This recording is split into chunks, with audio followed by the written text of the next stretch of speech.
Hello everyone. I'd like to welcome you all to our chapter number 4 of the Python beginners tutorial. So now here in this particular chapter we'll be understanding about different data types. Okay, so in our last class we do have learned about variables, how a variable work, and in this chapter we will learn about different kind of data type like what is a string data type, what is a integer or a float data type. We will understand about list, we will understand about a tuple, we will understand about the dictionary, and also we will understand that what is a string in this particular chapter and how you will be able to differentiate between different data types. So let's not waste time and let's get started. So over here on my screen, as you guys can see, again, we are back at the same project in which we guys were working on in our last class.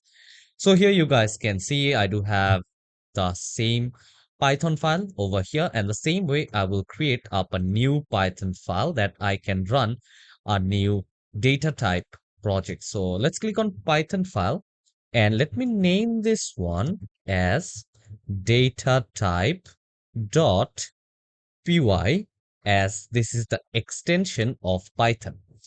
So over here, you guys can see I do have the place where I can execute my code. Okay. So first we will understand that what is a data type. Okay. So if you guys do have remembered, once I was telling you guys about the variables, I was telling that it is a string.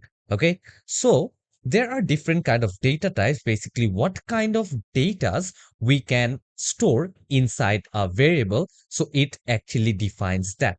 Okay, so for that, first I need to create a variable, and I will name the variable as the underscore variable.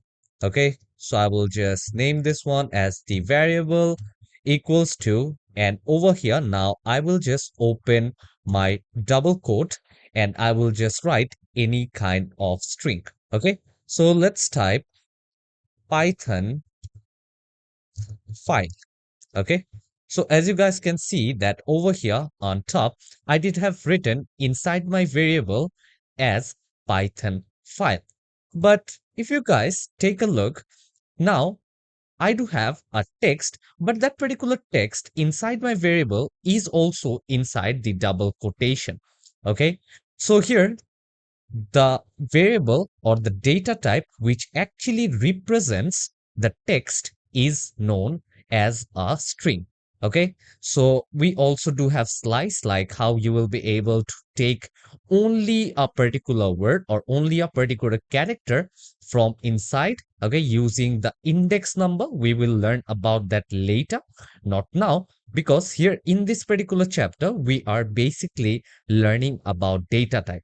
Okay, so first we will learn about the three most important type of data type, which is a string, integer, and also the booleans. Okay, so let's come here, and now if you want to check from Python itself that what kind of data type it is, we do have a function known as the type function. Okay, so over here you guys can see I do have the type condition or this particular function, and also in type I want to find the value of the variable. So here you guys can see I do have the variable, and as I do want to see and I want to print this one, let me put this one inside my parenthesis as well. Okay, so I will just put this one inside the parenthesis, and over here I will just put the print function. So what it will do is it won't show me that I do have what I do have inside my variable,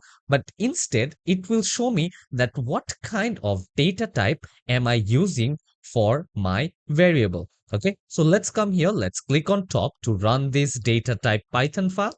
And here you guys can see that it shows over here class str. So the full form of the str is basically the string. So as I've already told you, basically string represents the text present inside your variable. Okay, so we will learn about slicing later, But now, just to get up a basic understanding, it do represent the text inside a variable in Python to execute it later. And also you need to understand once you're using string inside a variable, we need to make sure that the string is inside the double quotation. Otherwise, Python will not be able to understand that this is a string which is inside a variable. So we need to make sure that we do put out the double quote and I do put out my characters inside. Okay. So now let's come here and instead of this text, let me put out a number. Let's say I will just put out the number of 86 right over here. And now let's check what is this particular data type. Okay, so let's come here. Let's run this and here into my console over here, you guys can see class int. So the full form of int is basically integer. So what is a integer data type? So integer data type is the one which represents a number inside your Python file. And we need to understand and we need to remember that when we are actually writing a number, it should be a whole number. Okay, so it should be like a whole number like 88, 87. It shouldn't be a decimal number, let's say 82.4 or 11.5. So in that particular case, if I do have type of data, I will also show you what that particular data type is basically called. Okay, but here now to make you guys understand, the integer basically represents a whole number, and also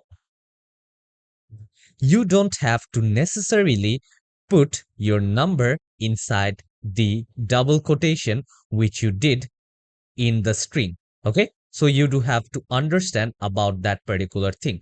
So now let's come here, and as I was telling that if you want to use up the decimal number, so now let me put 86.7 and now control S, and let's come here and let's run this data. That particular thing is basically called a float data. Okay, so if you're using out a decimal here, it is known as a float data type. Okay, so this is a different data type.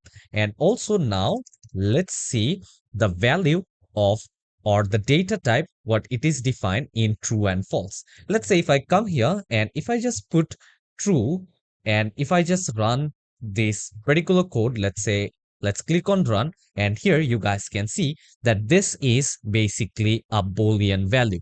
Okay, so if you do want to see what's a Boolean value, let me show. I will just spell it out, which is Booleans.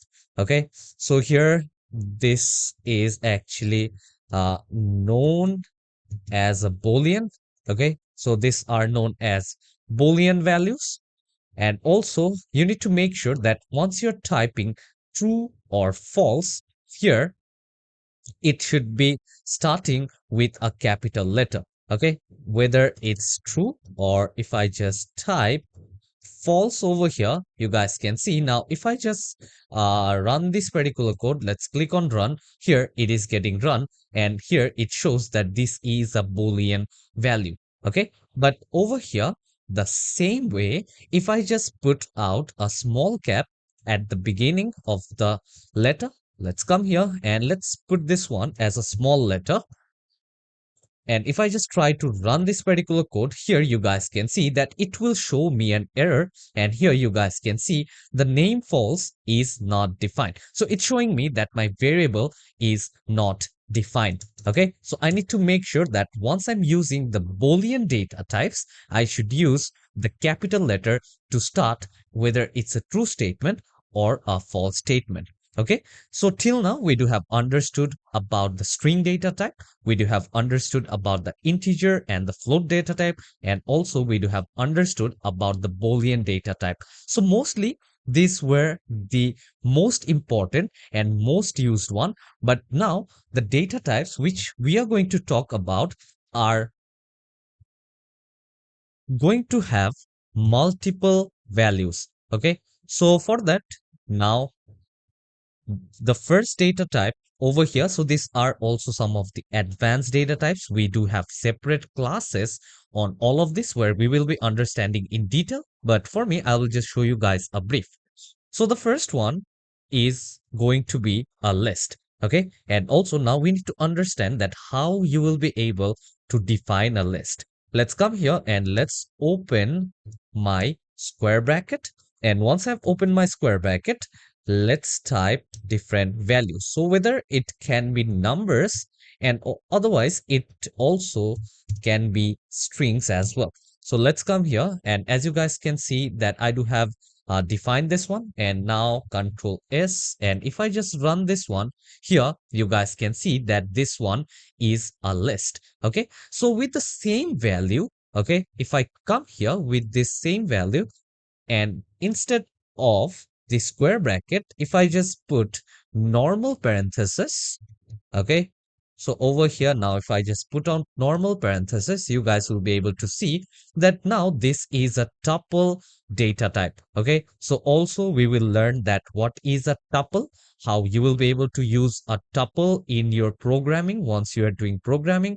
And now let's see another data type. Just let me change this one from the parenthesis or the first bracket to a curly bracket. Okay, so I'll just put up a curly bracket right over here, and let me put out a curly bracket at the end as well. Control S to save it, and now let's run this one.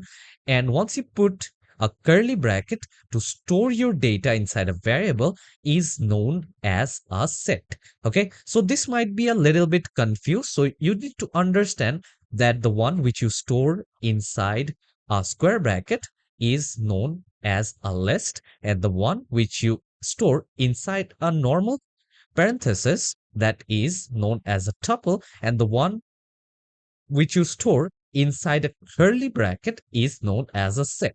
Okay, so this was all about that. And the most important part about the set is, let's say over here, I do have various numbers, and also I do have the same numbers multiple times. Let's say I do have 5 3 times, and I do have 8 2 times, and also I do have 2 times. But now if I come here and if I just close down this type and if I just execute this code in the print, it will only print the numbers which are there, which is 2, 8 and 5. It won't print out the duplicate. So it is quite important if we do have a lot of duplicate objects to just leave this or remove those once you are printing. Okay, so in those particular cases, the set is quite important. Okay, so let's come here, let's just close this one down. And the next thing what we're gonna learn over here is the non-data type. Okay, so what is basically a non-data type? Let's say inside a variable you don't want to store anything, you just want to keep it empty. Okay, so in that case you just can type none, and also you need to make sure that once you're writing none, you're using the n as the capital letter. But instead of that, if you just type the small cap, it won't basically show you the none data type. Okay, so over here let me just type none. Okay, so now let's come here, I will just type the none, and now if I just run the code, let's come here, and here you guys can see this is a none type data type. Okay, so here we do have also seen about the none type data type. So the last data type which we're gonna learn over here is basically known as a dictionary. So a dictionary is basically a thing where we will be able to associate between two type of datas. Okay, so over here, let's say I want to associate a string with a integer. So in that case, how you will be able to do so? Let's come here, let's try to understand that. And for that, first let's create up a string. Let's say I will just type football. Okay, so let me just type football, And this football string, I want to associate this one with a number. So now I will just use out a colon and let me just put out a value of 12. And what I can do is I can just give it out a comma. Let's give it out a space. And now double quote. And over here, now let me just type baseball as the other string. Okay. So over here, as you guys can see, I will just type baseball. Now let's open out a colon, and over here I want to associate this particular string with a different number. Let's come here, let's put out 13 as the number. And as you guys can see, I do have two values, but over here a string is basically associated with a integer or with a number. So now this is actually called a dictionary. Like if you want to associate any numbers with any value, let's say if you come here and if you just put out the index number, you will be able to get the value which is under this particular string, like which is associated with this particular string right over here. So if I just run this code here, you guys can see now this particular data type is a DICT, which is the short form of dictionary. So I hope you guys to have understood this class about different type of data types. So we do have learned about a string, okay, the parameters of that. We do have learned about integers, and also for decimal numbers we do have learned about floats. We do have learned about the booleans, where we can actually see that a statement is false or true. And also we do have learned about sets, we do have learned about list, we do have learned about tuples, and also we do have seen about a none type. And lastly, we do have seen the data type known as a dictionary. So using all of this in our further classes, we will dive deep into all of this data type and we'll learn about all of these things in detail. So I hope to see you all in the next chapter, where we'll be learning more about Python. So see you all in the next chapter. Till then, take care and goodbye everyone.